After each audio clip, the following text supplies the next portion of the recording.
Hello and welcome to this edition of Magic Minutes. In this lesson, you will learn how to print, reprint, fax, or email purchase orders and invoices from their respective menus. From time to time, a vendor or a customer may request another copy of the original purchase order or invoice. It is important to note that the appropriate software must be installed on your system before you can fax or email. I will first begin with the purchase order. To do this, I will choose the print, reprint, fax, email, purchase order from the purchasing master menu and then enter my purchase order number. I can now choose whether I want to fax or email this purchase order. If I want to fax this PO, I would place a Y in the Fax This PO field and press enter. I would then type the fax number and press F2 to accept. If I want to email this PO, I will put a Y in the appropriate field, press enter, and then press F2 to confirm. I will then be brought to a prompt screen to enter the to email address. You can also make changes to any of the other default email information on the screen.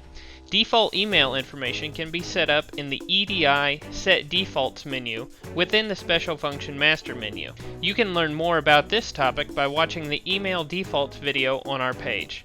If you have multiple people that you want to send the email to, simply separate the email addresses with a blank space. Once I have entered the correct email information, I will press F2 and my purchase order will be emailed, as well as print to the designated purchase order out queue. The print, reprint, fax, email, invoice function works very much like the PO process. To do this, choose Print, Reprint, Fax, Email, Invoice from the Order Processing Master menu. You can then enter a specific order number and pick, or you can input a specific invoice number. I will input my invoice number and press enter. I can then choose the printer out queue and whether I want to fax or email my invoice. I will place a Y in the email invoice field and press F2 to generate the invoice.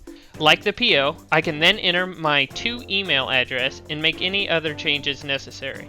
I will press F2 and my invoice will print and be emailed to the customer. I want to thank you for joining me for this edition of Magic Minutes. Be sure to click on the subscribe button on the bottom right hand portion of the screen and check back often for more helpful tips from DPS.